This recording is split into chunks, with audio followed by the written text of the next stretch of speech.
aynı ömre hem Avrupa'yı diz çöktüren bir cihan fatihi olmayı hem de bir savaş meydanında esir düşüp kafeste taşınan bir hükümdarın trajedisini sığdırabilir misiniz? O, babası Sultan Murat Hüdavendigar Han, Kosova'da şehit edildiği saniye, daha cenaze kalkmadan savaş meydanında tahtı kavrayacak kadar gözü kara ve sert bir liderdi. Öyle bir hızdan bahsediyoruz ki, düşman orduları onun nerede olduğunu çözemeden sultan çoktan arkalarında beliriyordu. Batı dünyası ona bu yüzden hayranlıkla yaklaştı. Çünkü onun taktik süratine karşı üretebilecekleri hiçbir savunma hattı yoktu. Nibolu'da tüm Avrupa şövalyelerini tek bir hamleden imha etti. Fakat tarihin en büyük gizemi tam da burada başlıyor. Avrupa'yı haritadan silen bu muazzam askeri deha nasıl oldu da Ankara Ovası'nda Timur karşısında kendi sonunu hazırladı? Kendi ordusu ona neden ihanet etti? Ve en önemlisi, bir imparatorluk zirvedeyken tek bir günde nasıl paramparça oldu? Karşınızda zaferin zirvesini de esaretin en ağır yükünü de bizzat yaşamış olan Sultan Yıldırım Bayezid Han.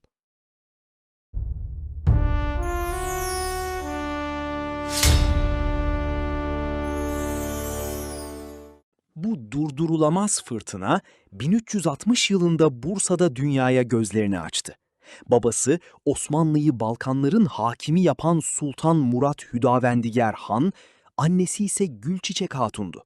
Saray koridorlarında büyüyecek sıradan bir şehzade değildi o.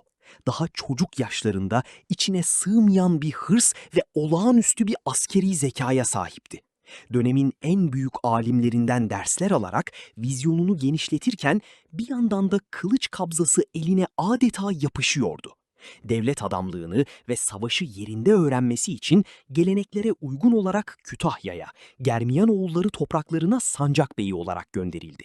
İşte burası onun askeri dehasını dünyaya ilk kez kanıtlayacağı yer olacaktı. Gelelim şimdi onun tarih sahnesine ilk kez bir şimşek gibi çaktığı o meşhur seneye. Takvimler 1386 yılını gösteriyordu. Osmanlı ordusu Karamanlılar ile Konya önlerinde karşı karşıya geldi. Savaşın en kritik, en sıkışık anında henüz çok genç olan bu şehzade ordunun sol kanadından öyle ani, öyle süratli ve yırtıcı bir süvari hücumu başlattı ki Karaman ordusu neye uğradığını şaşırdı. Savaşın kaderini saniyeler içinde tek başına değiştirdi. İşte o gün askerler ve kumandanlar onun bu akıl almaz süratı karşısında tek bir ağızdan haykırdı.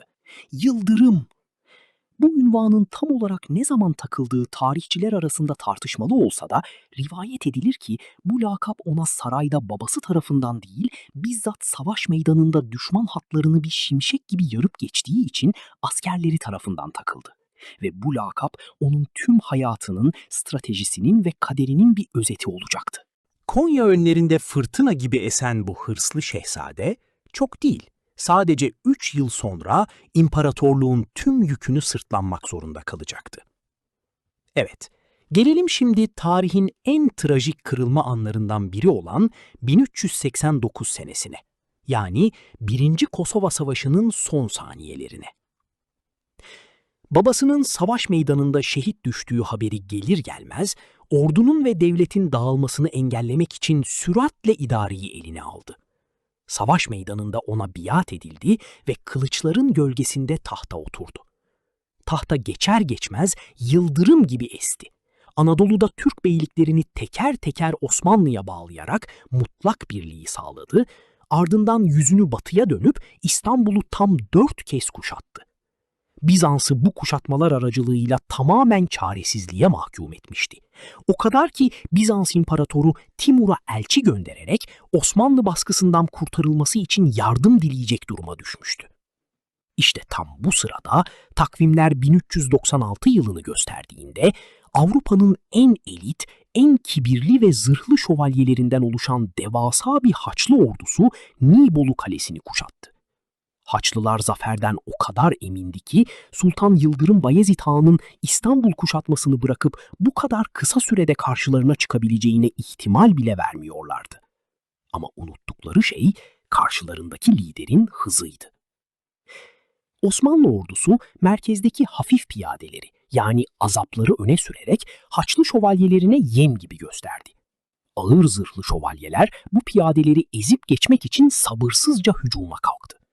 Osmanlı piyadeleri taktik gereği geri çekildikçe şövalyeler tepenin arkasında onları nelerin beklediğinden habersizce tuzağın içine doğru koştular. Tepenin arkasına gizlenmiş ana Osmanlı ordusu ve bizzat Sultan Yıldırım Bayezid Han'ın süvarileri yanlardan fırlayarak Haçlıları tam bir çemberin içine aldı. Avrupa'nın en gururlu ordusu o gün Nibolu önlerinde tamamen imha edildi.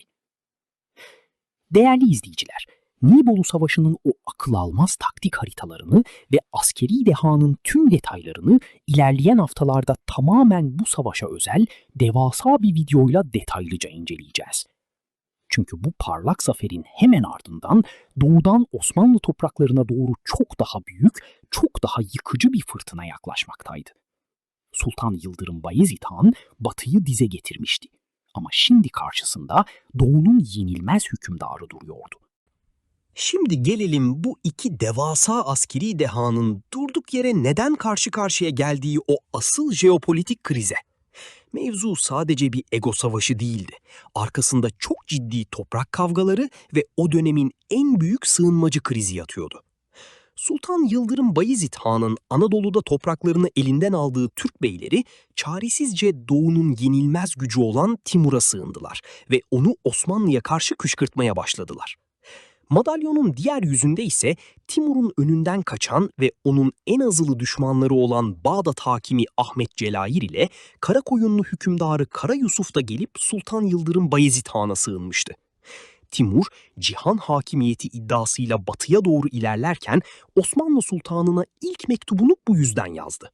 Derdi, kendisine isyan eden o iki azılı düşmanının derhal yakalanıp kendisine teslim edilmesiydi. Ancak Osmanlı'nın sığınmacıları teslim etmeme geleneği ve Sultan Yıldırım Bayezid Han'ın tavizsiz karakteri bu talebi sert bir şekilde reddetti. Üstelik Timur, Osmanlı'ya ait olan Sivas'a göz dikmişti. İki hükümdarın da cihanı tek başına yönetme arzusu, tarihin gördüğü en sert kelimelerin havada uçuştuğu o meşhur mektuplar düellosunu başlattı. Diplomatik nezaket tamamen bir kenara bırakılmıştı. Timur mektubuna şöyle başlamıştı. Biz ki Allah'ın yeryüzündeki kılıcı, doğunun ve batının mutlak emiri Timur'uz. Kulak ver ve sözlerimizi iyi dinle. Sen ki Rum ülkesinin sultanı Bayezid, senden önce o topraklarda hüküm süren beylerin hepsi bize boyun eğmişken, senin bu kibirin ve dikbaşlılığın nedendir? Bizim azametimiz ve ordularımızın büyüklüğü karşısında senin devletin deryada bir damla bile değildir. Duymadın mı ki biz nereye adım atsak orayı yerle bir ederiz? Şimdi sana emrediyoruz.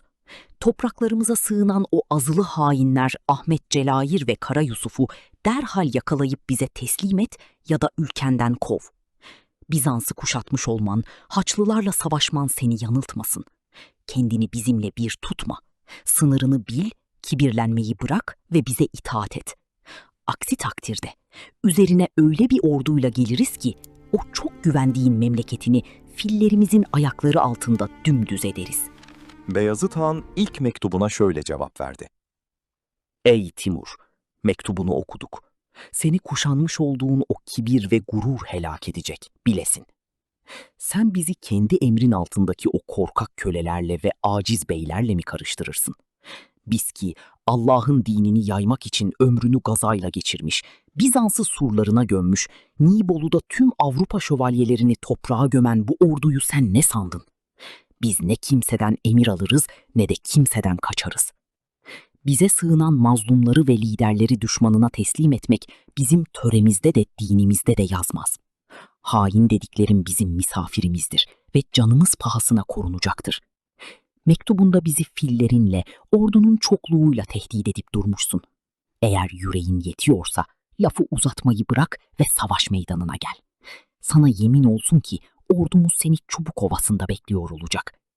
Eğer savaş meydanına gelmekten korkup kaçarsan eşlerin senden 3 talakla boş olsun. Gelmezsen sen kalleş ve korkaksın. Gelirsen de bu kılıcın gazabından kurtulamazsın.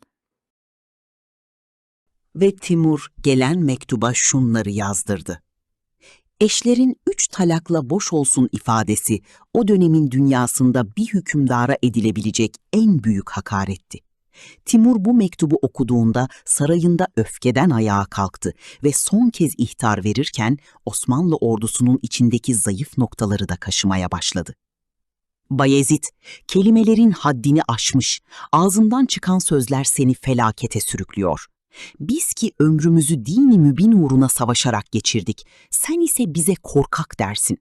Sırp kralının kızıyla evlenip sarayında vakit geçirirken İslam dünyasının nizamını bozduğunu görmez misin?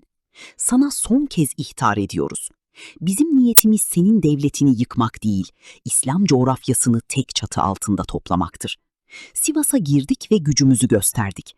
Eğer aklını başına devşirip o hainleri teslim etmezsen, ne senin o çok güvendiğin Yeniçerilerin ne de o tecrübesiz askerlerin seni bizim gazabımızdan kurtarabilir. Kelimelerinle kendi ölüm fermanını imzaladın. Ordumuz batıya hareket etmiştir. Artık ok yaydan çıktı. Beyazıt Han ise son cevabı bu oldu. Ey Timur, boş laflarla, tehditlerle bizi yıldıracağını mı sanırsın? Sivas'a kalleşçe girip savunmasız insanları katletmekle övünmek ancak senin gibi bir zalime yakışır. Bizim kılıcımız mazluma değil, senin gibi kibir budalalarına kalkar. Orduna güvenip buralara kadar gelme gafletinde bulunmuşsun. Bil ki Anadolu toprakları senin o çiğnediğin Asya steplerine benzemez. Burada her taşın altında bir aslan yatar. Savaş meydanından kaçan tek bir Osmanlı askeri göremeyeceksin. Söz bitti, kılıçlar konuşacak. Gel ve kaderinle yüzleş. İşte bu son mektup, iki cihan devinin arkasındaki tüm köprüleri yaktığı andı. Timur mektubu fırlattı, gözlerindeki öfkeyle ordusuna döndü ve o geri dönülmez emri verdi. Yön batıya dönüyor, hedef Osmanlı. Gelelim şimdi kelimelerin bittiği, kılıçların ve fillerin konuştuğu o kapkara güne. Yıl 1402. İki devasa ordu Ankara'nın Çubukovası'nda karşı karşıya geldi. Sultan Yıldırım Bayezid Han, Avrupa'yı dize getiren taktik süratine ve askerlerine güveniyordu. Ancak bu kez karşısında çok farklı bir strateji uzmanı vardı. Timur, savaş meydanına o güne kadar Osmanlı ordusunun hiç karşılaşmadığı devasa zırhlı filler getirmişti. Savaş başladığında Osmanlı ordusunun merkez ve kanatları hırsla hücuma kalktı. Fakat tam bu sırada askeri tarihin en büyük kırılmalarından biri yaşandı.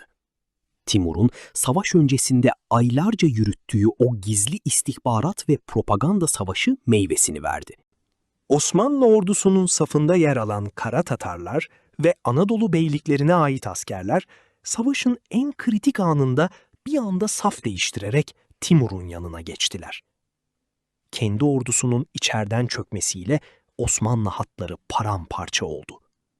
Sultan Yıldırım Bayezid Han, elinde kalan az sayıdaki sadık askeriyle Çubukovası'ndaki bir tepede akşama kadar kahramanca direndi, saldırıları püskürttü. Ancak lojistik olarak susuz kalan ve çemberin ortasında sıkışan ordunun yapabileceği daha fazla bir şey kalmamıştı. Osmanlı'nın o durdurulamaz, en hızlı padişahı esir düştü. Bu mağlubiyet ve esaret sadece bir savaşın kaybedilmesi değildi.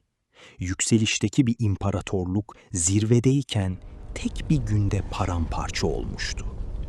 Anadolu beylikleri yeniden kuruldu. Osmanlı toprakları kanlı bir taht kavgasına sahne olacağı Fetret devrine girdi. Bu dönem Bayezid'in oğullarının birbirleriyle acımasızca mücadele ettiği, devletin otorite ve toprak kayıpları yaşadığı derin bir kriz dönemiydi. Ve Osmanlı tarihinin en karanlık 11 yılını yaşayacaktı. Sultan Yıldırım Bayezid Han, esaret altındayken o gururlu ve hırslı ruhuna vurulan bu ağır darbeyi, imparatorluğunun düştüğü bu durumu daha fazla taşıyamadı.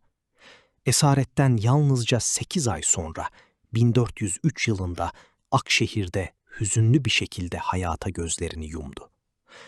Aynı ömre cihan fatihi olmayı da esaretin en acı trajedisini de sığdırmış, Osmanlı'yı hırsıyla zirveye çıkartıp yine o durdurulamaz süratiyle büyük bir fırtınanın ortasında bırakmış bir lider olarak adını tarihe yazdırdı. Peki siz bu soruyu sormadan edemezsiniz. Eğer Timur olmasaydı, o yıldırım gibi sultan tarihi nasıl yazardı? Atamız Sultan Yıldırım Bayezid Han'a Allah'tan rahmet diliyorum. Görüşmek dileğiyle.